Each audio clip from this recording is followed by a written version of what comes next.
कार्य संत पूरनदास नगर आपका स्वागत और वंदन करता है। आज आप सूरदास जी के पद भ्रमर गीत पढ़ रहे हैं और भ्रमर गीत का वो पद है, गोपिकाएं जो उद्धव से कहती कि ललिकाई को प्रेम कहो बड़ी कैसे छूटत,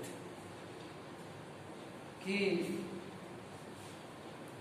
भगवान श्री कृष्ण की भक्त वत्सल गोपिकाएं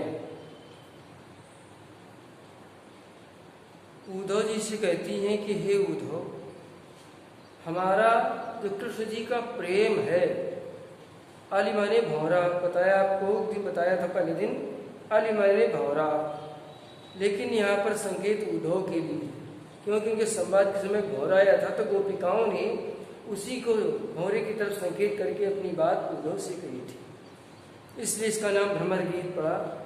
तो गोपिकाएं कह रही हैं कि ललिकाई को प्रेम कहो बड़ी कैसे छूटे। हे उद्धव, आप ही बताइए कि हमारा तो श्री कृष्ण जी का जो प्रेम है वो बचपन का प्रेम, लड़कपन का प्रेम है, बाल सखा है, एक साथ खेले कूदे हैं। बचपन का जो प्रेम होता है वो अमित होता है। जो विद्यार्थी बालक एक साथ खेलते कूदते हैं वो यादें उनके स्मरण पटल पर सदा सर्वदा के लिए अंकित हो जाती, कभी भूलती नहीं। वही बात गोपिकाएं कह रही हैं कि इस प्रेम को हम कैसे भूल सकते हैं, कैसे ललिकाई को प्रेम कवल कैसे छूटत, वह कहा कहो ब्रजनाथ चरित। हे उद्धव, अपने मुखार बिंदु से हम ब्रजनाथ, ब्रज के नाथ भगवान श्री कृष्ण के सुंदर चरित्र का वर्णन कैसे करें। अंतर्गति ही लूटत, उनके प्रेम की असीम सीमा को तो हम अपने अंतर हृदय के अंदर ही आनंदित हो करके उस प्रेम को लूटती रहती हैं। परमानंद है परमात्मा, जिसके निकट जाने से आनंद सिंधु, आनंद का सिंधु है वो।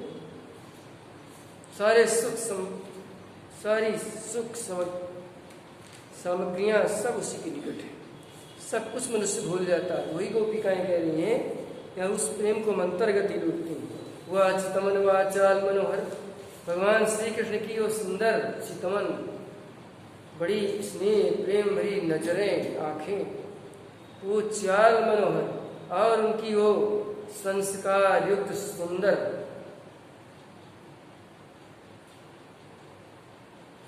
और सुंदर विशिष्ट पहचान देने वाली वो उनकी सुंदर चाल को भी नहीं हम भूली है। मनोहर, मन को हरने वाली चाल को भी नहीं भूली है। वो मुस्कान और उनका मंद मंद वह मुस्कान, धीरे धीरे उनका मुस्कराना, सदैव मुस्कराते रहना, और मंद धुनि गावन, मंद मंद आवाज में सदैव गुनगुनाते रहना, गाना, हम सभी गोपिकाओं को कभी भूला नहीं है।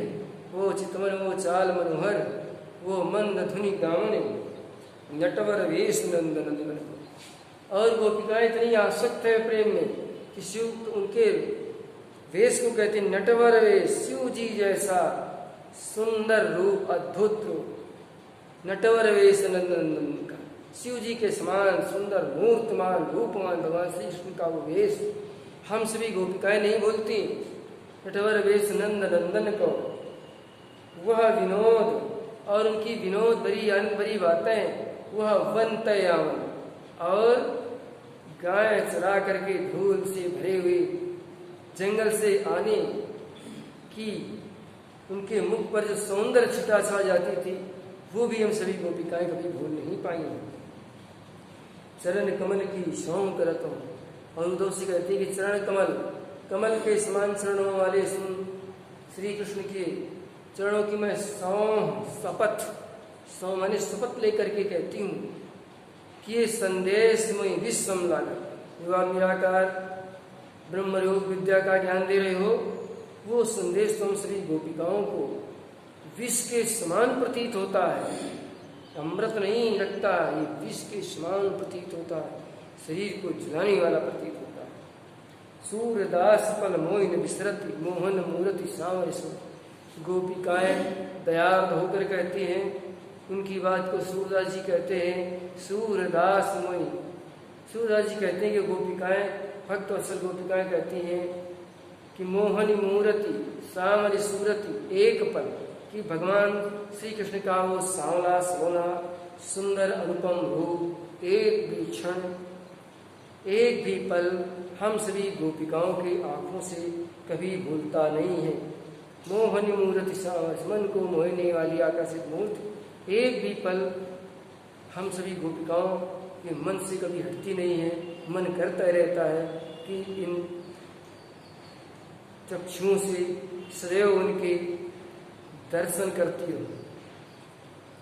इतनी भक्त वत्सल गोपिकाओं का सुंदर वर्णन में किया गया है। और गोपिकाओं ने उद्धव जी की योग विद्या के ज्ञान को निस्सार बताते हुए भगवान की भक्ति में लीन होकर के उनका प्रत्यक्ष दर्शन करने के लिए लालायित हैं। ये पाठ पद यहीं से समाप्त होता है।